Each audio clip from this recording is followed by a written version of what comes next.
Boost fat loss, improve your mental health, and extend your lifespan with the science-backed power of Thermogenesis.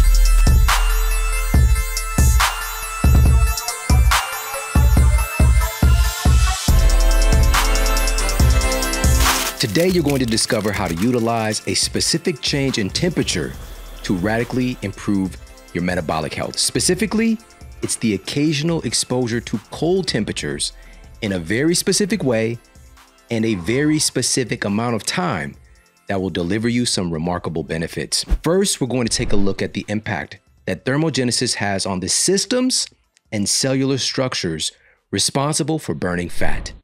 The end destination where fat is actually burned for energy in our cells is within the energy power plants of our cells called the mitochondria. Having a sufficient number of mitochondria within our cells and having efficient, healthy mitochondrial function are both keys to great metabolic health.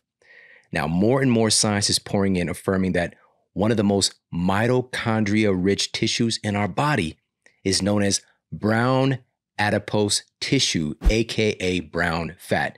It actually gets its brown appearance because it's so dense in mitochondria. Now, brown fat is a heat-generating type of fat that actually burns energy instead of storing it, acting more like muscle than fat. And research has now proven that brown fat can actually be activated to burn more body fat by adapting your body's temperature. Now, maintaining a healthy amount of brown fat can be a key ingredient in a robust metabolism. Research published by the Garin Institute of Medical Research found that once activated, just 50 grams of brown fat on your body could burn an additional 300 calories of energy in a day, just automatically. That's about 1/10 of a pound of brown fat that can burn an additional 300 calories per day. Now, several factors influence how much brown fat we have and how well it does its job. But one of the most notable ways to activate your brown fat is exposure to cold temperatures. A study cited in the New England Journal of Medicine found that brown fat activity was activated in 96% of test subjects during cold exposure versus when they were in thermoneutral conditions. Furthermore, the scientists note the metabolic importance of activating brown fat that has since been revealed in other studies, like a study that was published in the journal Nature Medicine examined 52,000 participants and found that those who had a detectable amount of brown fat were less likely than their peers to suffer from cardiac and metabolic conditions ranging from type 2 diabetes to coronary artery disease, both of which are leading causes of death in the United States and really worldwide. Now, again, we're already seeing this trend in having more brown fat. Brown fat activity and actual brown fat tissue itself is deeply connected to a reduction in metabolic diseases. Now, on top of that, brown fat appears to be heavily involved in hormone signaling to other organs that can improve body-wide metabolic performance. A study titled The Brown Fat Secretome: Metabolic Functions Beyond Thermogenesis details the influence brown fat has on the entire endocrine system, so your hormone system overall, also the impact that it has on your cardiovascular system and even your immune system. Now the question is, how does exposure to cold temperatures impact these different metabolic systems, right? Impacting your immune system, your cardiovascular system, and your endocrine system, and really body-wide. What are some of the underlying mechanisms? Well, a recent meta-analysis titled Health Effects of Voluntary Exposure to Cold Water demonstrated significantly increased insulin sensitivity and decreased insulin concentrations in human studies. So exposure to cold temperatures, in particular, cold water immersion, has a remarkable effect on improving insulin sensitivity and also circulating insulin levels. So we're looking at cold water exposure, again, for a specific amount of time that we'll get to later, activates brown fat activity, improves insulin sensitivity, and decreases insulin concentrations, thus decreasing the likelihood of storing excess fat in the first place, So this is a potential practice. This is a potential implement that we can utilize to dramatically improve our overall metabolic health in numerous ways. And to take this a hormone supportive step even further, in this meta-analysis, it was found that cold water immersion can actually boost satiety and metabolism supportive hormones like adiponectin. Adiponectin has recently gained notoriety as one of the most potent hormones influencing your appetite and your fat metabolism. Adiponectin, like leptin, which is another powerful satiety-related hormone, is primarily produced and secreted by fat cells in your adipose tissue, which is where adiponectin derives its name. Now, it's been noted to help your body to move fat away from the viscera, belly fat area, to the less dangerous and more usable subcutaneous fat region. While low levels of adiponectin have been associated with obesity, insulin resistance, and metabolic syndrome, and researchers at the University of Pennsylvania recently discovered that optimal levels of adiponectin can potentially support fat loss without increasing appetite. And what's so remarkable about all of this, without tinkering with our diet, simply making a habit to expose ourselves to cold temperatures can produce and mobilize more adiponectin. And to top it all off, fascinating new research published just days ago as of this recording, hot off the presses. This was published in the International Journal of Molecular Sciences.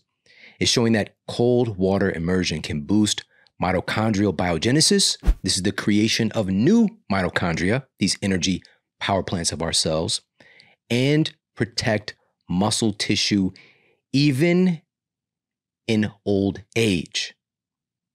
These results were seen in well-constructed animal models, and the results are very promising for human trials as well.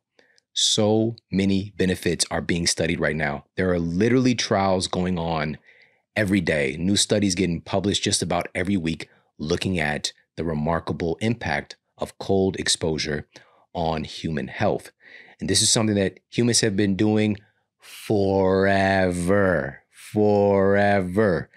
And today we know that many of our glorified creature comforts is keeping this consistent temperature, just having it at this perfect, non-threatening, non-uncomfortable temperature 24/7. It's a wonderful thing. I know what it's like to be exceedingly hot at home, and I know what it's like to be exceedingly cold. Growing up, there were times when, St. Louis, those summers, they hit different, all right? The St. Louis humidity likes to do some BJJ moves, put you in an arm bar, put you in a rear naked choke, and put you out, all right? I know what that's like. And my parents, living at that poverty line, not wanting to turn the air condition on until it was dire straits. And my room was upstairs. Once we moved into a nicer neighborhood, we were still living with the poverty vibes. And my room was upstairs, so heat rises.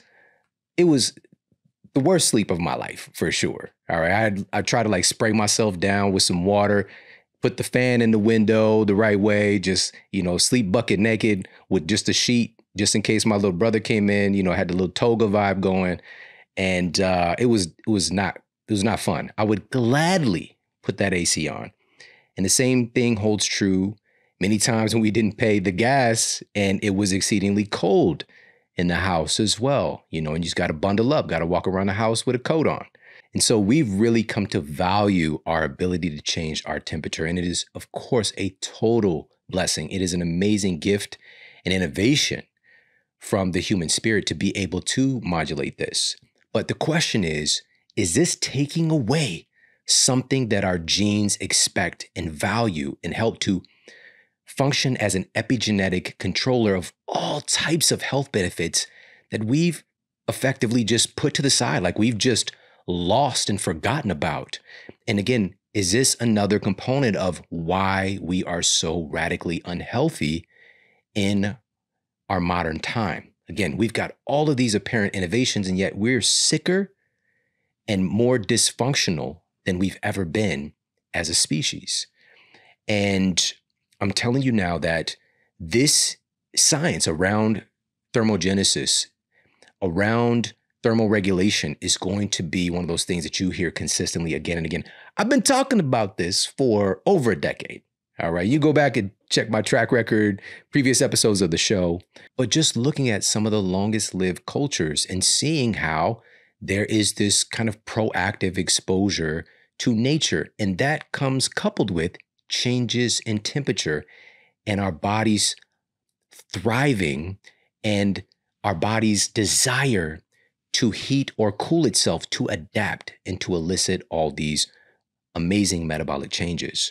And so today, what we're trying to do, again, since we are not living in conditions where we're constantly being forced to adapting our body temperature, if we start to create essentially a thermoregulation gym for ourselves, we can start to extract some of these benefits. And again, we're going to talk about the specific amount of time and the ideal way to go about getting these benefits in a little bit.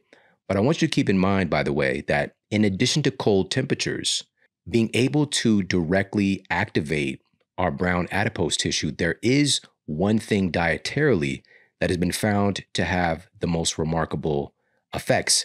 And this was affirmed by scientists from the School of Medicine at the University of Nottingham, who discovered that drinking coffee may be able to influence the activity of your brown adipose tissue. These scientists uncovered that coffee appears to be able to nudge our beige fat cells. So we have our white adipose tissue that is really the primary storage form of fat tissue that stores energy. Then we have these beige cells that come from their own precursors that can actually change to either white adipose tissue to store more energy, or they can change to brown adipose tissue cells. They're really, really cool cells. So these beige fat cells appear to be nudged into the brown fat gang by the consumption of coffee. Plus, the researchers used thermal imaging and found that drinking coffee actually lights up brown fat dominant locations on our body, all right, indicating increased thermogenesis. Pretty amazing. Humans have been drinking coffee for a long, long time. But again, the coffee wars are out here, all right? There's people that are just gung-ho about all things coffee, and there are people who think coffee is the worst thing ever, all right? We got coffee on one side, Kendrick Lamar. We've got non-coffee on the other side, Drake. And it's just getting messy, all right? We got to chill. We got to find some common ground because both people have some valuable perspectives, but the reality is, and this analogy probably results in J. Cole, the middle child. Oh, this is getting good. This analogy is crazy. Seeing that there are benefits to this, but it's within context. All right. So it's not the coffee itself that is out here messing up people's health, especially if used respectfully. All right. It is primarily the garbage that's added to said coffee and the quality of the coffee itself. All right. Now, with that being said, a meta-analysis of 40 studies published in the European Journal of Epidemiology revealed that regularly drinking coffee was associated with a lower risk of death from cardiovascular disease, certain types of cancer, and all-cause mortality. We've done masterclasses on the benefits and concerns of coffee here on the Model Health Show. So we'll put one of those episodes for you in the show notes. But just keep in mind that utilizing high quality coffee is well documented to be health affirming. Of course, we want to avoid all of the ultra processed nonsense that can go into a cup of joe and ensure that we're getting high quality coffee that is not laced with pesticides and herbicides and rodenticides and heavy metals and all that stuff. And this is why I'm a huge advocate of the coffee from Four Sigmatic. Now, not only do they have organic, high quality coffee from select farmers, but they also infuse the coffee with well-studied, science-backed medicinal mushrooms like lion's mane, reishi, chaga, cordyceps. The list goes on and on. check them out. Go to foursigmatic.com/model, and you're going to get 10% off all of their incredible coffee blends. And hey, if you're not a fan of coffee, they've got incredible mushroom teas as well, dual extracted. This is what makes them different. They were the first company to utilize a dual extraction of these medicinal mushrooms. So you actually get the beneficial compounds that are seen in these peer-reviewed studies. And so again, I highly recommend checking them out, foursigmatic.com/model. And keep in mind the benefits that you can potentially see on our metabolism with high quality coffee. All right, now we've already dipped our toes in looking at the benefits of cold immersion on our metabolic health and fat loss. Now let's look at another area of health that is extremely important today, more than ever, because we're seeing chronic rates of mental health issues in our society today. And let's look at the potential impact that cold water exposure has on our mental health. Several studies in that recent meta-analysis that we mentioned, this was published in the International Journal of Circumpolar Health, demonstrate remarkable benefits of cold immersion on our neurochemistry. Quote, indicating that regular cold water exposure could relieve depressive symptoms rather efficiently, unquote. The scientists noted people who do cold water immersion tend to be, quote, more energetic, active, and brisk compared to the control group, unquote. They also noted that participants with painful chronic conditions who do cold immersion had less pain in their day-to-day lives than the control group. Now, pain can be a primary driver of symptoms of depression. And so this is addressing this in multiple levels already. Now, another study published in the peer-reviewed journal QJM Monthly Journal of the Association of Physicians investigated the antioxidant-based stress response in cold water swimmers versus a control group of healthy subjects who don't engage in cold water exposure.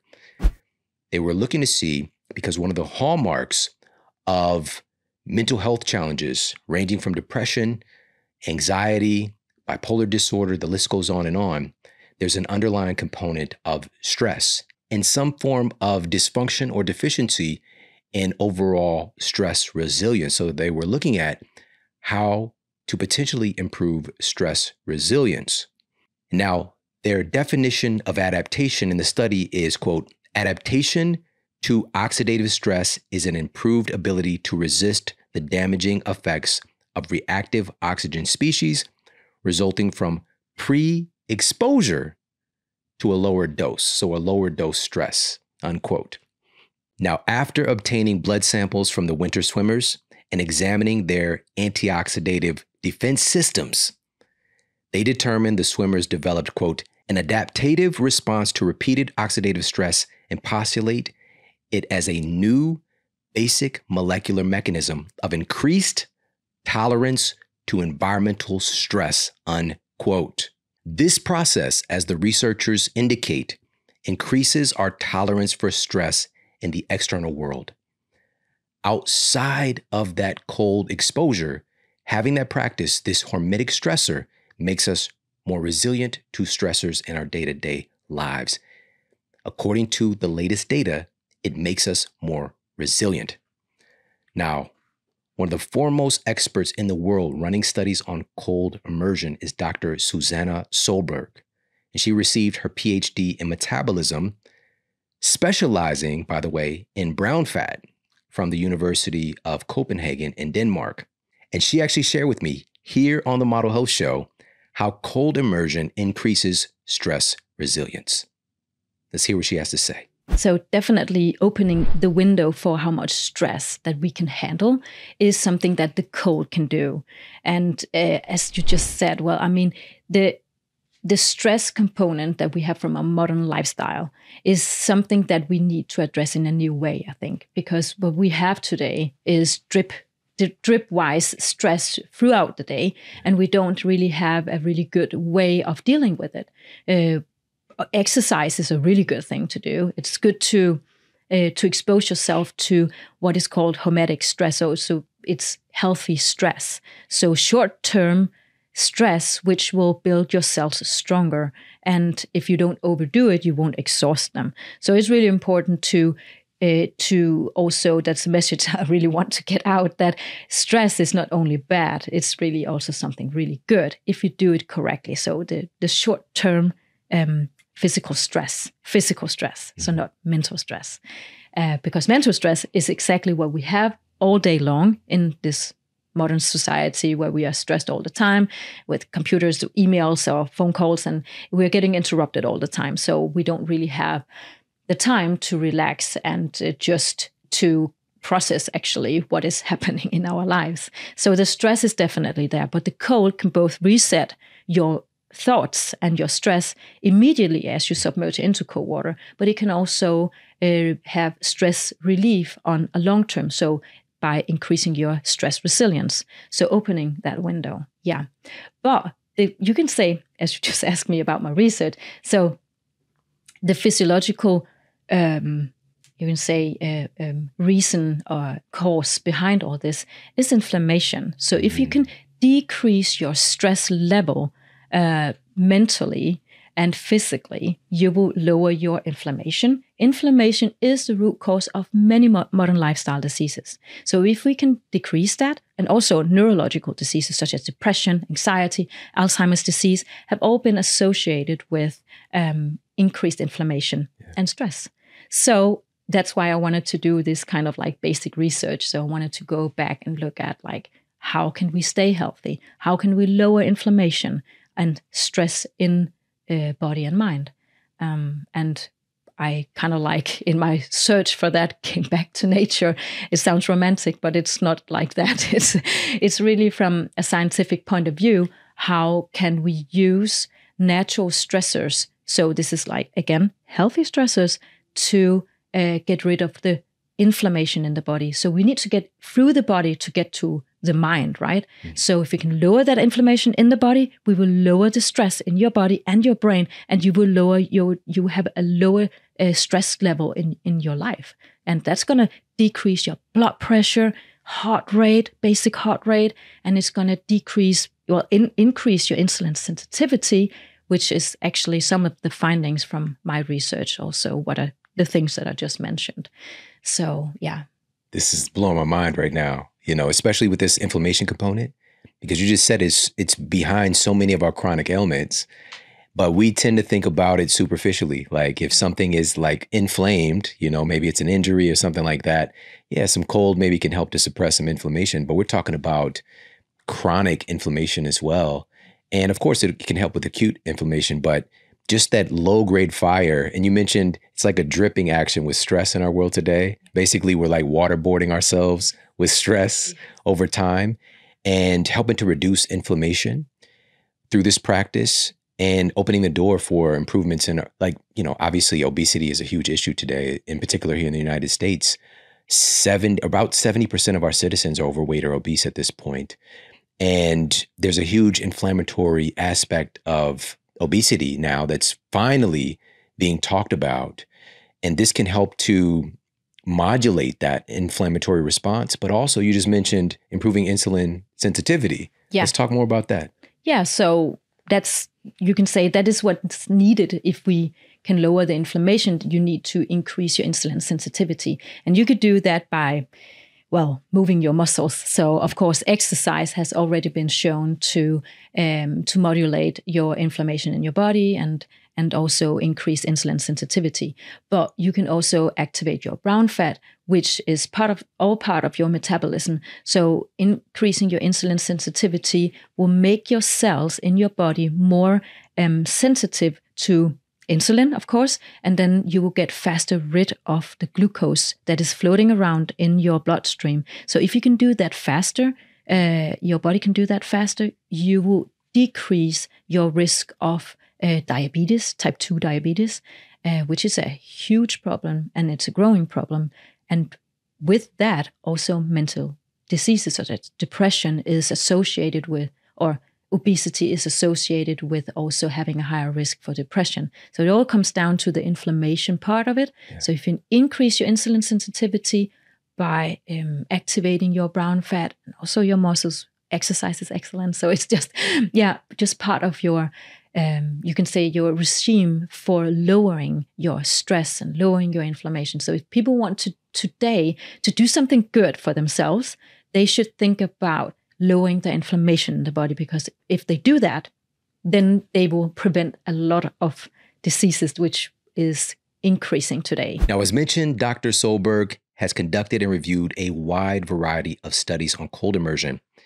And in addition to her own studies, she actually shared with me a study that was cited in the journal Biology, where researchers used fMRI scans and looked at the brains of study participants before and after cold water exposure. And the scientists found remarkable changes in the brain, indicating better overall brain functioning, improved integration between different areas of the brain, and notable improvements in mood and mindset of test subjects. Specifically, they found participants had improvements in their attention spans, self-control, and most notably, they became more confident and inspired. And this is one of the consistent things that you see with people who consistently do cold water immersion. All right. Many of the people who've made this practice a part of their lives report just this invigorated energy, improved ability to focus, to get stuff done, more motivation, better resilience against the stressors in their lives. And really, it's this practice of choosing to put ourselves into a stressful condition, a safe stressor, a safe hormetic stressor, and thereby building up that resilience of our nervous system, building up the resilience of our biology. Now, keep in mind, a wide variety of cold exposure practices have been studied, from cold showers to cryotherapy chambers and more. But the most effective, science-backed method is cold water immersion via open bodies of water or cold plunge tubs. And countless people all over the world, literally millions of people, are making a cold plunge a part of their weekly health practice. And the most recent published data affirms significant reductions in inflammation, improvement in sleep quality, increased mental resilience, and so much more. And it's pretty astonishing to see all of these things that this practice can improve. Now, my entire family has been doing this practice for several years, from my now 12-year-old son all the way to my mother-in-law, who's thriving in her senior years. In fact, she actually does it more than any of us when she's over at our place and utilizing our cold plunge tub, which partly explains, I think, why she's running circles around her peers. But she is somebody who has been adamant about studying wellness, studying longevity, and she's been my greatest teacher on this mission of wellness. And I just appreciate her so much. And just even seeing how she takes on this practice was motivating for me as well.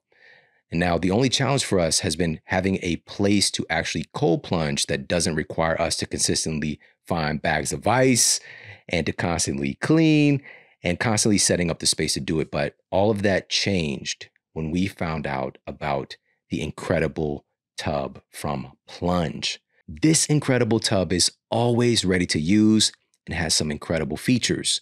Number one, it has a long-lasting, durable build. The Plunge tub is made of acrylic and fiberglass with a reinforced metal base that will last a lifetime. It is incredibly durable. It's clean and ready to use whenever you want. It has a continuous water flow and a 20-micron filter that pulls out debris from the water. And it's self-contained. There's no need for additional plumbing, no need to repeatedly find ice and to get cold water. Once you fill it up from your hose, the water can last for months without additional maintenance. It's pretty incredible. And also, this is what I valued the most with it, because not having space in my house for something like this, being able to have this outside in our backyard and have this durability, because it is incredible for indoor or outdoor use. And actually, you can set the temperature to whatever you want. It cools down as low as 39 degrees Fahrenheit for those who like it extra frosty, and it works seamlessly indoors or outdoors. And I also love that they're hooking people up with an exclusive discount on their tubs as well. And right now you get $150 off the plunge tub of your choice by going to plunge.com/model. All right, go to plunge.com/model, get hooked up with $150 off their incredible cold plunge tub. And they also have a lot of new cool things there as well that I'm excited to test out. But again, this is a great investment into your health and longevity. So just think about it like that. And because it's a great investment into your health and longevity, Plunge also has no interest finance options, protection plans, free delivery, and other cool perks. So definitely pop over there, check them out. Plunge.com/model. And more importantly than those additional perks is the perks and benefits that we get for our metabolic health. And also for us, in my context, my family unity and something that we do together as a family. And I wanted to give you a couple of extra tips. Again, this is all affirmed in the science, in particular in my conversations and the research coming from Dr. Susanna Søberg, who is one of the leading experts in the world on cold immersion therapy and all the different benefits. And she shared with me that our brown fat and being able to actually immerse our primary brown fat areas of our bodies in the water elicits additional benefits. And brown fat is mostly located on our upper back, our neck, and our chest as well. So aim to get the water to those parts of the body. You don't have to. You're still going to get incredible benefits. But if you can go low, really get down into the water, get that water up to, up over your shoulders if you can, it's just going to be even more with the benefits, but you don't have to. I don't know if you've seen this. Kevin Hart has a show called Cold as Balls. All right, this practice is so popular. There's an entire show that he does interviewing all of these incredible entertainers and athletes and all this stuff while getting into a cold tub. All right. And he doesn't tend to get all the way in, by the way. All right. A lot of his guests do. But if you happen to have not seen this show, it's interesting content definitely out there in the internet verse. So in addition, according to Dr. Søberg, in terms of our perception of water temperature, because if you're wondering where to put the water temperature, there is a threshold of around 60 degrees Fahrenheit, after which we experience the water as freezing cold and incite the most notable metabolic changes. So really anything under 60 degrees. Now, you'll definitely notice, I think it's more of an adaptation or how quickly you adapt, that the colder the water is, the longer it takes for you to adapt. That's kind of been my experience. But, we can have the thermostat on the plunge set at, say, 49 degrees, for example, and it's still frosty cold. All right. We don't need to necessarily go all the way down to 39, but you can. And just putting it at the temperature that you feel is ideal for you. And the question should also be, what is the minimum effective dose? How much time a week do we need to utilize cold immersion to get these benefits that we're talking about? Well, according to Dr. Søberg's data, 11 minutes total in a week. 11 minutes total in a week. This doesn't mean one 11-minute session. All right, so that could be broken up into 3 sessions, a little bit around 3 minutes-ish, 3 times a week, get these maximum benefits. But you don't got to even do that, once or twice a week. Just dabbling in cold exposure is going to build up your mental and physical resilience, support your metabolic health. And also now we're going to move on to another science-backed benefit of this cold immersion therapy. Number 3 is the impact that it has on our longevity. Now, keeping in mind, a big part of the longevity equation is not dying. Now, that seems pretty obvious when you say it out loud like that, but not dying prematurely from largely preventable conditions. That is one of the key aspects of human lifespan, of human longevity, and the number 1 killer worldwide, and in particular here in the United States, we have the highest rates, is cardiovascular disease. So doing what we can to eliminate that risk. To fortify ourselves against cardiovascular disease is going to boost our longevity. And a fascinating study tracked a wide variety of biomarkers from people who were well adapted to cold water immersion and people who were not. The 2015 study titled, "Could Human Cold Adaptation Decrease the Risk of Cardiovascular Diseases?" tracked inflammatory biomarkers like homocysteine, antioxidant defense biomarkers, a variety of hormones, and more. At the end of the study, the scientists uncovered that cold water adaptation can significantly reduce oxidative stress biomarkers, reduce inflammation, and provide, quote, cardioprotective benefits. Now, these are some of the overlooked aspects of cold water immersion. A lot of people do it for the mental health benefits, for the benefits that they see with their energy, for the improvements in sleep quality, and might not think about or even know about the benefits that it has for our cardiovascular system. And it's one of those things that can seem kind of logical. Our circulation is going to be altered when we're in that cold experience. And then there's going to be this kind of vigorous circulation that happens when we come out of that cold plunge. And again, helping to fortify our cardiovascular health is one aspect, but worldwide, again, the leading causes of death are cardiovascular related diseases. From there, we move into a variety of lung diseases, from COPD to infectious diseases.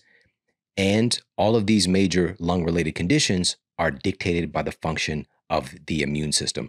Now, there is a plethora of studies affirming how cold therapy, cold water immersion, fortifies and supports the immune system. But I thought I'd share another insight from Dr. Søberg, again, sharing a little bit about how cold immersion fortifies immune system function. Our immune system is definitely activated or affected by cold exposure because it's part of our stress syndrome as well. So when we are exposed to some kind of stress, it could also be exercise actually, you are activating your immune system. So going into the cold, that is like very potent for this because that's going to increase your leukocytes and monocytes in your body, and these are the monocytes are cleaning up also the inflammation in the body. So there are studies showing that if you are a new let's call it winter swimmer. I usually say that, but when I say that, I just mean people taking cold plunges. So it could be winter swimming, it could be cold plunging, or you can call it what you want, ice swimming, but it's just going into cold water. But when people do that, then, and they haven't tried it before, you have a huge increase in leukocytes and monocytes in the body. And that stays high for a while after you have started this. I mean, a few hours, it's not like multiple days. But we see that in new winter swimmers. But if you are adapted to cold water, so like the winter swimmers that we studied in my PhD, we see that they have a lower level, actually, of leukocytes and monocytes in the body. And this could be, if I interpret on that, also compared to the lower blood pressure that they have, that it's because they have lower inflammation in the body. And they don't need as much leukocytes and monocytes in the body, because you have to think about as a feedback loop. Every time we have high leukocytes and monocytes, so your immune system is activated in general, that's because something is there in your body that it needs to fight, and it needs to get rid of something that is not something you benefit from, right? So it could be a virus also. So when you decrease that, so it's less defense in the body, you don't need it. So it's actually a positive thing that the immune response by time will actually decrease. So not meaning that your immune system is weaker or anything. It just means that you have cleaned up some of the inflammation in the body, which means that you will have lower blood pressure, lower heart rate, and that's a really, really good thing. Now, in addition to supporting our cardiovascular system and our immune system, we know that a huge aspect of longevity is retaining our valuable muscle mass and defending ourselves against age-related sarcopenia. Referring back to the study published again just days ago, as of this recording, in the International Journal of Molecular Sciences, cold water immersion is showing strong evidence of increasing muscle performance, enhancing mitochondrial biogenesis, and increasing muscle energy metabolites, even in advanced ages. All right, so there's so many factors here with this practice being able to support our longevity. So I hope that this gave you a little inspiration, a little nudge, a little encouragement to utilize this, because we're now living in a time where we're constantly operating and living in this creature comfort temperature and not giving our bodies the opportunity to adapt. And we're seeing today that this is a powerful epigenetic influence when we're able to get ourselves exposed to exceedingly warm temperatures and exceedingly cold temperatures. There is an abundance of health attributes to be unlocked. Now, in closing, I want to share with you a couple pieces of practical advice when utilizing cold thermogenesis to improve your health. Number one, the intention here is to improve your stress resilience. It is not ideal to utilize a cold plunge when you're already exceedingly stressed. If your stress inputs are already exceedingly high, there's no need to throw this in on top of that. This is something to be utilized more proactive so that you can better manage the stressors in your life. This is to build up stress resilience, not to dig you out of a hole. All right, so keep that in mind when utilizing this practice. And also, it is not ideal to cold plunge when you're feeling sick or under the weather. Again, your system is already experiencing an excessive stressor and it's adapting to that. And there's no need to throw this in on top of that. So just making sure that you're feeling good already, not under the weather, not experiencing an infectious condition. Just keep that in mind as well. And most importantly, again, this is about being proactive. This is a preventative health practice that has a tremendous amount of benefits from our energy levels, our mental health perspective, our metabolic health, our cardiovascular health, and so much more. So I wanted to do a masterclass so you have this knowledge base. You're going to be hearing much more about this out here in the internet sphere and in published data about the benefits. And so I just wanted to keep you up to date. And also, again, make sure to check out plunge.com/model. They have the very best cold plunge tub. I've been utilizing it now. It's been a couple of years almost. And this is something that my family, again, it's a bonding thing for us too, which I really love, but also just the benefits. One of the remarkable things that I do see and experience myself personally is greater stress resilience. Yes, there's an energy aspect to it as well that's pretty notable, but for me, I just handle stress better when I have this as a consistent practice. So again, check them out, plunge.com/model.